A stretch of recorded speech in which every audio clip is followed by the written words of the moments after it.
തരത്തിലുള്ള ഒരു പടം തന്നെയാണത്. ഞാൻ ശ്രീനിവാസൻ വളരെ നന്നായിട്ട് അഭിനയിച്ചിട്ടുണ്ട്.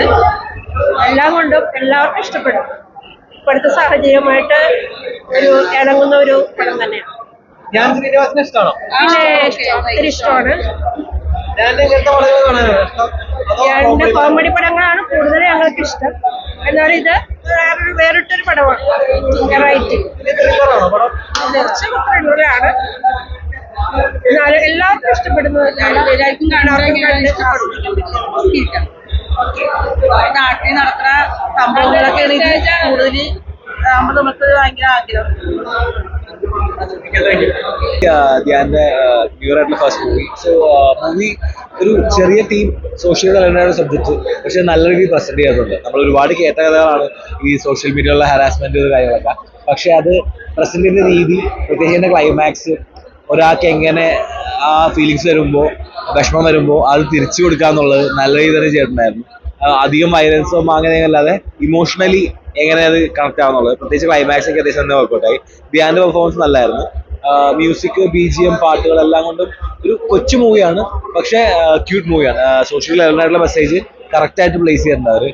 വൾഗറായിട്ടോ അല്ലെങ്കിൽ പറഞ്ഞ പോലെ ക്ലീഷ ആയിട്ടൊന്നും തോന്നിയില്ല. So overall it's A good one time watchable average മൂവിയാണ്.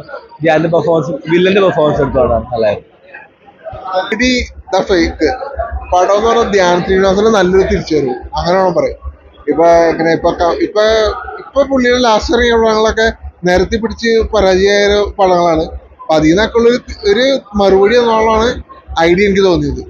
കാര്യം പറഞ്ഞാൽ സിനിമ എന്ന് പറഞ്ഞാൽ ചെറിയൊരു കഥയാണ്. ചെറിയ കഥ എന്ന് പറഞ്ഞാൽ സോഷ്യൽ മീഡിയ അങ്ങനെ ദുരുപയോഗം ചെയ്യുന്ന കാര്യങ്ങളൊക്കെയാണ്. അപ്പൊ ആ ദുരുപയോഗം ചെയ്യണവർക്ക് തിരിച്ച് മറുപടി കൊടുക്കുന്നതാണ് പടം മെയിനായിട്ടും പറയുന്നത്. അതുകൊണ്ട് തന്നെ നമുക്കത് പെട്ടെന്ന് കണക്ട് ചെയ്യാൻ പറ്റുന്ന ഒരു പടമായിട്ട് തോന്നി. പിന്നെ പെർഫോമൻസ് വെച്ച് നോക്കുകയാണെങ്കിൽ എല്ലാവരും രസമായിട്ട് ചെയ്തിട്ടുണ്ട്. അതായത് ധ്യാൻ ശ്രീനിവാസൻ, പിന്നെ ഷാജോൺ അഭിനയിച്ച എല്ലാവരും നല്ല രീതിയിൽ ചെയ്തിട്ടുണ്ട്. എന്തായാലും കൊള്ളാം. എന്തായാലും ഒരു തിയേറ്റർ വാച്ചബിൾ ആയിട്ട് തോന്നി.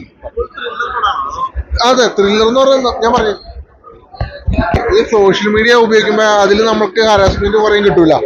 അപ്പൊ ആ ഹരാസ്മെന്റ് ചെയ്യണവർക്ക് തിരിച്ച് ഒരു ഹരാസ്മെന്റ് എന്നോളം പണി കൊടുക്കുമ്പോൾ അത് കണ്ടിരിക്കാൻ തോന്നി. എന്തായാലും തിയേറ്റർ വാച്ചബിൾ ആണ് പടം.